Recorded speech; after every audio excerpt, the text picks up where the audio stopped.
Hello everybody, it's Kara from Wild Book Garden, and today I'm here with part 2 of my August wrap-up. I will link part 1 down below, as well as content warnings, videos, all of that. First up is Lady Alma by A.G. Marshall. It's listed as the second book in Solarian Chronicles, but it's actually a prequel, and I read this first because I didn't want to know where this character ends up in the book that was published first. And this is kind of a loose, very, very loose Cinderella retelling, with a lot of twists on it, and it's set in a vaguely Spanish-inspired kingdom, I think. Our main character is Lady Alma, of course, and she's pretty much dedicating all of her efforts to finding a good match. She wants to marry well, but it doesn't seem to be going so well because one night at a ball when she is dancing with the prince, a magic corset that she is wearing attacks her. There's kind of a mystery element throughout this book about who did that, like what's going on. She's also dealing with the fact that her father has remarried, and she really doesn't like her new stepmother or stepsister, and then she also was really liking spending time with Prince Lorenzo, but there are quite a few obstacles and complications in their way. And then on top of all of that, Alma is realizing that she might have some skill with magic, which is actually bad because in this world the nobility are not allowed to use magic, and so if Alma wants to protect her chances of marrying well, she has to give up using magic. And this was a really interesting book. I had some reservations about it because at one point there is a curse. The main character, who was thin, suddenly plus-sized, like she's now a fat character, and the way that was talked about by the other characters I really didn't like, but I ultimately feel like the way that that was handled by the character themselves was a lot better. So I don't think, like, this book does include some fatphobia, so I would put a content note for that, but I don't think the book itself is being fatphobic. Like, I wish that that plot element had been handled in a different way, but ultimately I don't think it was as, like, problematic as I was worried about when I saw that that was going to be, like, a curse, you know? So yeah, this was a very interesting experience. I did like Alma. I ended up liking Lorenzo a lot more. I'm still disappointed because I thought a different character was going to be a potential love interest, and I was wrong, as always. But I did end up liking Lorenzo a lot more, especially at a point in the book where we start finding out more about him and his backstory. And I liked some of their scenes together. I liked the way their relationship was handled at the end of this book. This book has quite an unusual ending in a lot of ways, and I was prepared for that, and I liked that. I also really liked the way the magic was used in this book, and I really liked the focus on clothing. That was really fun. I will say though, there were parts of this book where I wasn't as engaged. Like, I wasn't really sure where the plot was going, like why we were including certain things. I think ultimately it came together in a way that was really interesting, but there were definitely some parts where I wasn't as interested in what was going on. And I also really liked Alma's character development. She really grows a lot throughout this book, and I just really liked seeing that. So yeah, a hard one to recommend, but I did end up liking it a lot more than I thought I would during some of the parts that I wasn't having a great time, and I gave Lady Alma 4 stars. Next, I finally finished Revolutionary, which is the third and final book in the Clandestine Magic trilogy by Colleen Cowley. This was so good and so intense, and I always struggle to talk about these books because they give me so many feelings. But like, the premise for this series is it is set in an alternate present day that basically feels like historical fantasy, because in this version of the US, magic was discovered, and like supposedly only men are able to use it, and that was used as yet another reason to keep women out of politics and not give them the right to vote. And so because of the alternate history, alternate present aspects, this book feels kind of like a historical fantasy set in the early 1900s, even though that's technically not the year it's set, you know? And so in the first book, our two main characters are Beatrix and Peter. Throughout the series, they're our protagonists, and Beatrix is involved with the, like, local group that is against magic, and that is also trying to get women the right to vote. And then our other main character is Peter, who is a wizard, and he has just come back into town to be their omnimancer, who's kind of like their, like, personal wizard. And this is really unusual because he had a really high-powered job in Washington, D.C., and, like, he's really good at magic. Like, people who are that good at magic usually don't end up becoming small-town wizards, so nobody really knows why he's suddenly here, and Beatrix ends up being persuaded to go and work for him because he doesn't give her a lot of options. And of course, they really don't get along. They have very different views and backgrounds, but he really needs her help for something, and that's kind of where the first book starts. And there's not a lot I can say about the plot at this point, because obviously this is the third book, but I found this a really, really satisfying conclusion.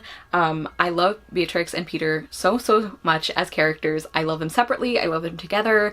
Like, they're probably a new OTP for me. I love them so much. Their relationship is definitely very complicated and very messy. Pretty much every time I talk about these books, I like add the caveat that like at the beginning of the first book and like some things in Peter's backstory that you find out are definitely not good. Like the book is not trying to make you like ignore what he does, but I really think his character arc and all of that, like I just think that really makes a difference for me.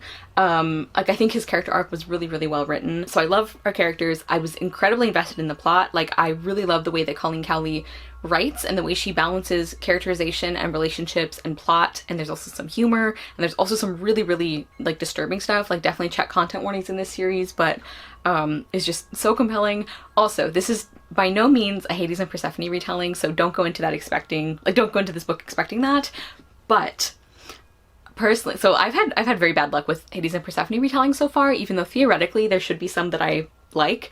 But I think this series does a better job of like getting me to enjoy that than like actual retellings. And again, it's not a retelling, but there are some like symbolic moments with like pomegranate seeds. There's like a moment in this book where they have to prove that they're not being impersonated by somebody, so they have to like ask each other like a security question pretty much, and Peter asks her like, what did you call me like during this one conversation we were having, and she says Hades, and it's just, it's so good. Probably that won't matter to a lot of people, but I loved it. Like I loved that part of their angsty relationship, even though again it's a very, very minor part of the book, so it's kind of ridiculous I'm even spending this much time on it in a review, but it gave me a lot of feelings. I also really loved the female friendships in this book, like in this series in general, but I feel like a lot of things that happen in this book really highlight those, and I loved that. I also really like the way this book looks at activism and making change, and like the horrible balancing act you have to do between going after what you want and what you deserve while also trying not to like upset people, and how like messed up that is that you have to worry about that. As far as things I didn't like about this book, like I am not happy with Ella's ending. I really didn't like that, and yeah, I just really didn't like that. I think that we could have had it could have been done differently. Let's just say that.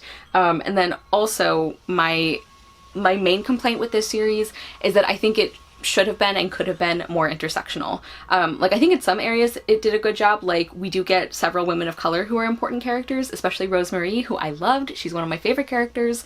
So I really liked her. She was great. And I like that we do get some characters who are women of color. I like the different like socioeconomic statuses of some of these women. So we do get some of that. I think a lot of the things that this book says about like gender and sexism and misogyny are really thoughtful and really well done. But then there were also places where it definitely could have done a lot more. Like overall, this series is very heteronormative and very binary in the way it talks about gender. And I think that part of that makes sense because, like I was saying, this feels like an early 1900s historical fantasy, and those things were not talked about as openly then. But when you are writing a story with magic, you have a lot more leeway. Like you could have changed that. And also there were a lot of things about this plot, like about the story of this series, that I think would have made for really prime places to talk about gender and sexuality in different ways. So I did want to mention that. I think this book, like these books could have gone farther with that intersectionality. But overall, with that caveat, I would really recommend the series. I think this is a fantastic finale. I really enjoyed it. There were like multiple reveals that just like blew my mind. There were a couple of things that happened where I'm like, I feel like this should have been set up better, but I like this so much that I don't care. So that's always nice. So I gave Revolutionary 4 stars. Next, I finished Graceling by Kristen Kishore. This was a reread for me, and this was our first book in the Graceling realms, or Graceling series read-along, which I'm co-hosting along with Beautifully Bookish Bethany and a book fiend named Mel. I will link them down below, as well as that live show and our announcements. I was expecting to enjoy it again, because I loved it the first time, but I'm actually like even more impressed than I thought I would be. Like not only did this book hold up, but I think in some places it even exceeded my expectations or my memories of it.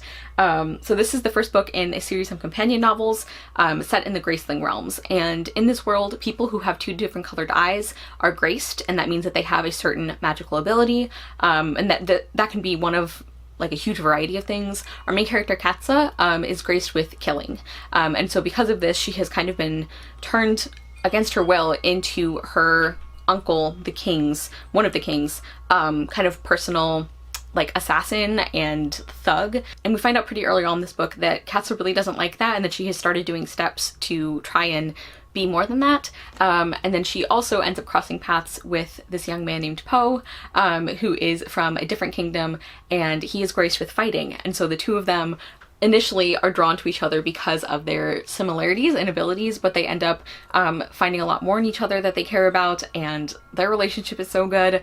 There's also a lot of like political conflict in this book, and we like very high stakes. Poe and Katsa end up traveling together to try and figure out something that is happening in another kingdom and possibly rescue somebody who needs it. And yeah, like I was saying, I loved this so much. I think this is fantastic. I had forgotten how much I really enjoy Kristen Cashore's writing style. I can definitely see how it would be something some people didn't like. I know some reviewers really don't like the way she writes, like the way that she combines descriptions and everything, and I totally see that. For me, somehow it just really works. I love our main characters. I love Katsa. She's one of those characters that I have a real soft spot for, where people think that she doesn't feel, and she actually feels very, very deeply. Like she's really struggling to like figure out how to like handle and like deal with her emotions and her feelings about people. I also loved Poe. What a great love interest. Their relationship is like so healthy, and like compared to some of the really messed up things happening in this series, it's kind of funny to say that, but their relationship just is really lovely. I love their romance. I really found the setting interesting. I think the plot was very compelling. Like, I was so gripped by this book that I like could not stop reading it, despite the fact that I had read this before and knew what like the main things that were going to happen, and also despite the fact that a huge chunk of this book is two of my least favorite things, which is a traveling book and a survival story. I don't like these things, and yet I was riveted. So I really liked that. I really liked some of the side characters. I think the antagonist of this book is like horrifying and really chilling, and I think the book does a good job of giving you enough information to make you understand what's going on and why and how this character is so horrible without like dwelling on the detail and like sensationalizing it. I love how feminist this book is. I do think, like, I know there were some reviewers who really didn't like the way that Katsa doesn't want to get married, and the way she views that as like being owned by a man, and like some reviewers really didn't like that. I think from the way the book is written, it's clear that like in this world's context, that's what she's talking about. Like, I don't necessarily think Kristen Cashore is like making a point about like marriage in the real world, you know? I think in a lot of ways this book was very ahead of its time, very feminist. Katsa is a tiny bit not like other girls, but actually I should have mentioned this when I was talking about the beautiful ones in my previous wrap up, but both of them are characters where I think it is more, like, I think there are other reasons for it. Like in Nina's case, I think it is more a commentary on how a lot of girls were raised.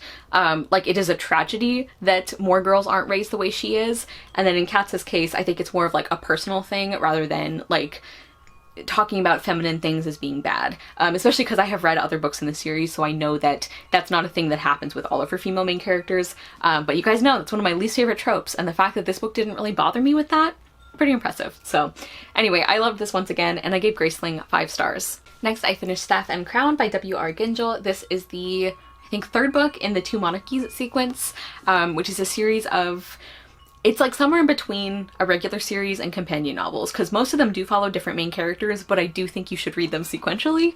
And this has been my favorite one so far. Like, you guys remember the last one I read, which was Blackfoot. I liked some things about it. I definitely am not sad I read it, but I had some pretty significant issues with it.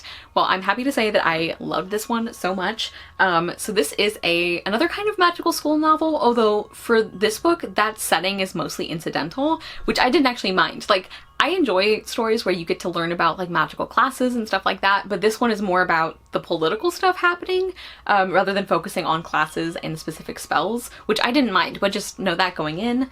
So we are following our main character Annabelle, who was our main character of the previous book as well, and after the things that happened in that book, she's now at a boarding school with a kind of new friend of hers, accomplice, named Isabella, and they get caught up very quickly in some political things happening, attempted like coups and different factions and all of that. And we have a few other familiar faces as well. And yeah, I just really loved this. I love Annabelle as a main character. I guess like not everybody does, but I just loved seeing her in this book be so much more confident than in the previous one, but still being the character that we know and love, and still having room to grow. But I just really liked seeing her like so much more at home in herself and in her abilities. And something I loved about this book is like immediately this book fixes the two big issues I had with Blackfoot, one of which was Peter. So not only was Peter like not in this book at all hardly, but he like genuinely apologized to Annabelle, and like in a way that makes me think that he actually meant it and he understands what he did wrong. So I love that. And then the other big issue I had is the fatphobia and the fatphobic language in Blackfoot, which I said at the time, I think it was like not like the book wasn't endorsing that idea, but like the way it was talked about was just a lot. And Stephen Crown makes the point that I think is true, that like the way Annabelle was using food was not always healthy, which like not shaming her for her weight or her body. And I really like that Annabelle, she doesn't suddenly lose a lot of weight and now she's like, you know, like confident in herself. But like I like that Stephen Crown points out that she was using food as a way to avoid like making decisions or like thinking about difficult things or making difficult choices. Like she was using food as a distraction for herself in a way that the book like wasn't shaming her for eating or for having a certain body type. It was just like she didn't really have a healthy perception of food all the time, and I think that's what the book was saying. So I feel like this book handled that a lot better. I still think it could have been dealt with differently in Blackfoot, but I really feel like the way it was explained was a lot less problematic here, so I liked that a lot. And then like I said, I loved Annabelle, I loved some of our other characters, I really liked the political aspects. There's also a romance in this book that is a subplot, I would say, but I loved it so much. Considering the way that these characters met, I think it was done really well. I was a little unsure how that was going to work out because I kind of suspected this was going to happen, but I really loved the way it was done. I think their relationship was really compelling. I loved seeing Annabelle like get the upper hand in conversations and not realize why. That was like really entertaining. And it's also pretty impressive because in general, I don't love stories where it's like one character already has feelings and you're just waiting for the other one to catch up, but I think the way it was done here was great. I enjoyed the setting and everything, like the story. Yeah, this was like my favorite in the series so far. I know this is only the third book, but I really loved this. One of the only things that kept this from being 5 stars was, even though I liked Isabella, I feel like, I don't know, she was a little like over the top, which was in character. Like I did enjoy her, but I just feel like her personality kind of like took over the book a little too much, even though again that is in character, but I did like her. I did really enjoy this book, and I gave Stephen Crown 4.5 stars. Next I finished The Age of Innocence by Edith Wharton. I cannot believe how much I enjoyed this book because, as I was saying in my currently reading update, the only thing I read from this author was Ethan Frome, which I hated. It was so boring, so unfunny, so unpleasant to read, couldn't stand the characters or the plot. And also this was interesting because for some reason I just assumed that most of her stories were like Ethan Frome and that they were like people being sad on a farm, and apparently that one is actually kind of the outlier because The Age of Innocence and quite a few of her other novels take place in like upper society, Gilded Age New York, which is a setting I really love. I find that really interesting, so I really liked that. So we are following our main character, Newland Archer, who again is very like upper class, very wealthy, very respected in society, and he is engaged to this young woman named May, and they both really love each other and care about each other. They're excited to get married, and May's cousin, Countess Ellen Olenska, comes back into town after leaving her abusive husband in Europe. And she like is from New York originally, and she comes back and a lot of people are not really making her welcome. They basically are treating her horribly because of what she did, you know, daring to leave her husband, who was a monster.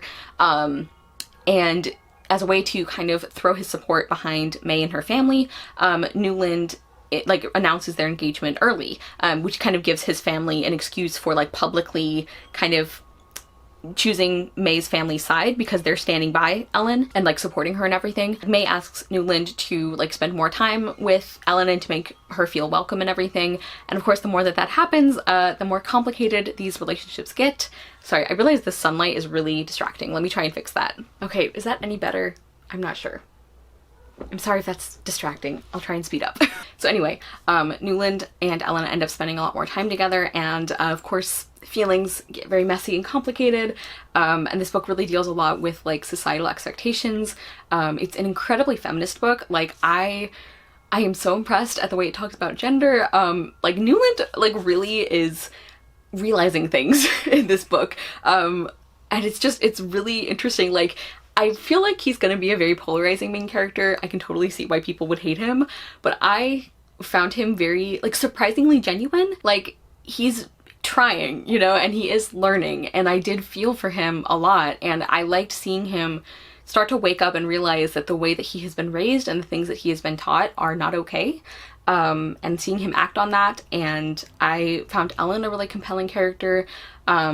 I think the characterization in general was like really well done. I loved the writing style, like some of the beautiful like emotional lines and the really, really funny ones. Like I can't get over how much I love the writing, because again, Ethan Frome was like so bland and boring and irritating, and here like the writing feels so different to me. I enjoyed the setting. I'm really impressed with the way this book dealt with the relationships. Like I was talking about in that currently reading update that I, like many people, am not a big fan of cheating plot lines, but I feel like the way this one was done was very thoughtful and very nuanced, and I think even if you don't like that, you might still be okay reading this one. I was really enjoying it. This would have been a 5 stars, but I was really disappointed in the way the ending was handled. Like not the part that you think, probably. There was something at the very, very end that like I can see, I guess I can see what she was going for, but to me it felt like a cop-out, and I could not believe, like I had seen people say that this is like the best ending in literature, and I was like, really? Wow. And then I read it and I'm like, really? Wow. Like I really wasn't a fan. Yeah, like it felt very lazy to me, and I didn't like that. So anyway, I really, really loved a lot of things about this, and I gave the Age of Innocence 4.5 stars. Next, I finished Beguiling Birthright by Melissa McShane. This is the 6th book in the Extraordinary series, which is a historical fantasy series set during the Napoleonic Wars, following different companion, like their different companion books. Sorry, I know I give this summary so many times, but just in case this is the first wrap-up you've heard me talk about them, each of our main characters is an extraordinary and a different ability, which gives them not only like very powerful abilities, but like an extra dimension to them. And there are 8 different abilities and 8 different books. This is the 6th one. We are following our main character, Jeanette, who's in disguise as a boy, and she's in the army. And this is while Napoleon is like fighting, you know, like using his troops to like take over different parts of Europe. And our main character Jeanette is an extraordinary coercer, and coercers can control people's emotions, and to the point where they can basically control people's actions as well. And that is like the most distrusted ability, and especially if you're an extraordinary coercer, like you really don't want anyone to know this. So Jeanette has 2 big secrets she's hiding. One is that she's a woman, and 2 is that she's an extraordinary coercer. And there are some like suspicious things happening in her company, like of soldiers, and that ends up turning into her and some of her comrades and her commanding officer end up having to leave their group and set off on this expedition to try and bring some important information to another group of soldiers. Sorry, that's like a very weird way to describe it, but I can't remember the specific military words they were using. So as with pretty much all of these books, I really enjoyed this one. I really, really felt for Jeanette. I really liked her character arc. This book, I think, has the strongest, like the most dramatic, I think, starting point, or like most dramatic change in a way, because when this book starts, we actually are following Jeanette after a point where she has already been like trying to do better, because she is very open about the fact that she has done some horrible things in her life, related to her abilities and like the choices she made and the people she worked for and everything. So she has done some really horrible things, and at the point that this book starts, she has already been doing better and trying to do better for a while now, which I think is really interesting. And she still is not really letting herself accept that she can be a good person and that she can do good things. And seeing her realize that throughout this book, I think was very compelling and very just very well done. I really, really liked her. I really felt for her. I really liked her journey. I also liked the way that her 2 secrets were handled, like the disguising herself as a boy thing, and then also the fact that she's an extraordinary coercer and she doesn't want people to know that. I was like, it was very unexpected the way some of that was handled, and I really liked that. And I also really enjoyed some of the side characters as well, and this is just like a really, really interesting like book in terms of the plot for this series. I think it says a lot of really interesting things about like right and wrong and what is worth sacrificing. It was just really, really interesting. I can see some people feeling like the main conflict at the end goes too quickly, but I think the amount of time we spent building up to it, and like with the other books in this series, to me it felt earned for the most part. The only things that I didn't love about this one is, for one thing, I think there were some like topics that maybe should have been dealt with more, like the fact that we know that Jeanette has previously experienced assault, and the way that that comes up a few times, I just expected it to be like the way that it was just dropped into the story, I think was a little odd, especially considering that this author tends to do a really good job of like talking about these serious issues. But even with those aspects that I think should have had more time, we do talk about them with regards to side characters. So we do talk about them in the book, which I appreciate. I think it's also possible that Jeanette has kind of like forced herself to like repress certain things, like that would also make sense. And then my other like issue, I guess, or disappointment is I didn't like love the romance. I liked the romantic interest, and I think aspects of their relationship were interesting. I think the way it dealt with conflict was interesting, but I think just so much of this book was about Jeanette's character arc, and so much of the plot happened in this book that I feel like it didn't leave a lot of time for developing the romance, because it just was kind of like, fine. And generally I enjoy the romances in these books, but overall I really liked this, and I gave Beguiling Birthright 4 stars. Next, I read one of the oldest books on my TBR, I think, and that is Kisses and Curses, which is a Fierce Reads anthology by a bunch of different authors. And this was such a weird anthology. I'm glad I finally read it. The reason I read it is because I needed to fill a magical readathon prompt, and I could use one of the short stories in it, so that was great. Overall, I gave this collection a 3 stars. It was kind of disappointing or mediocre for me for a few reasons. For one thing, the overall concept of this is just very weird, because all of these stories, or almost all of these stories, are connected to like authors' kind of like wider world, like are part of an author's like world or series that they write in, which sometimes can be a good thing, but I think in this case it wasn't, because a lot of these stories really aren't interesting if they stand on their own. Like there were a lot that I didn't like or didn't care about. There were a couple that I enjoyed, like from series that I was already invested in. There were also a couple that I didn't know the series, but these stories still worked well as standalones, but a lot of them didn't. And then the other thing is, based on the title, I thought a lot more of these were going to be like fantasy or kind of fairy tale adjacent stories, and a lot of these were like sci-fi or dystopian, which are not genres I gravitate to, so that was also just like a personal taste thing that didn't set me up for a great experience with this. But yeah, I'm actually not going to go over my feelings on every story, but there were a few noteworthy ones I wanted to mention. Glitches by Marissa Meyer I had read before, but I continued to enjoy that. Bridge of Snow by Marie Rudkowski, I'm so glad I finally read that. It's like a folktale in her Winter's Curse series, which I didn't even realize I owned it. I've been wanting to read that for ages, and I didn't realize it was in this collection until I started reading it. Dynamite Jr. by Jennifer Matthew. This one was weird because it actually is connected to The Truth About Alice, which I just read earlier in the month, and I liked that one overall. Monster Crush by Anna Banks and Emmy Laybourne.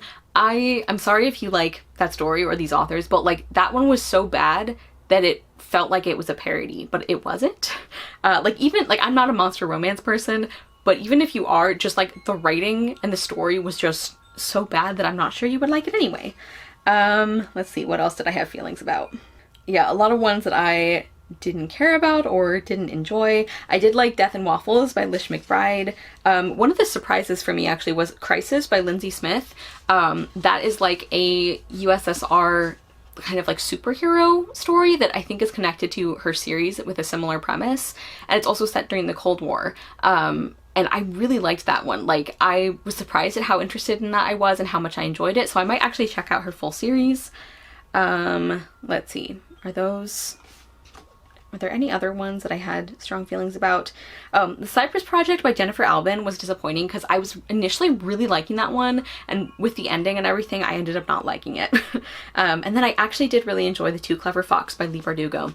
I gave that 4 stars, which is the highest I have ever given anything Leigh Bardugo has written. So that was a pleasant surprise. But anyway, I gave this 3 stars. probably one of my more disappointing anthologies because just a lot of these didn't work for me. And then another disappointing book. This was kind of a month where I was trying to get through some books that I suspected I wouldn't want to hang on to, but I wanted to give them a chance. I read The Alchemist by Paulo Coelho. This is a very well-known, very beloved, kind of like philosophical, like allegory type story. It's following this young boy, an Andalusian shepherd boy named Santiago, who, what is he even trying to do? I can't even remember his main... He's on a quest for something and I can't remember what it is, but he's like pursuing his like personal legend, which is a phrase that this book uses a lot. And he ends up, you know, having all these setbacks and obstacles, but then he like, you know, finds a way and he travels somewhere else and he meets more people and he travels somewhere else, and all of this is in pursuit of his personal legend. I think it's related to treasure. I'm pretty sure it's about treasure now that I think about it. Anyway, I really didn't like this. I generously gave it 2.5 stars, because I can see why, depending on the point in your life or what's going on with you that you read this book at, that was a really awkward way to phrase that, but you know what I mean. I can see this being very helpful for people. I think just for me, it really didn't work.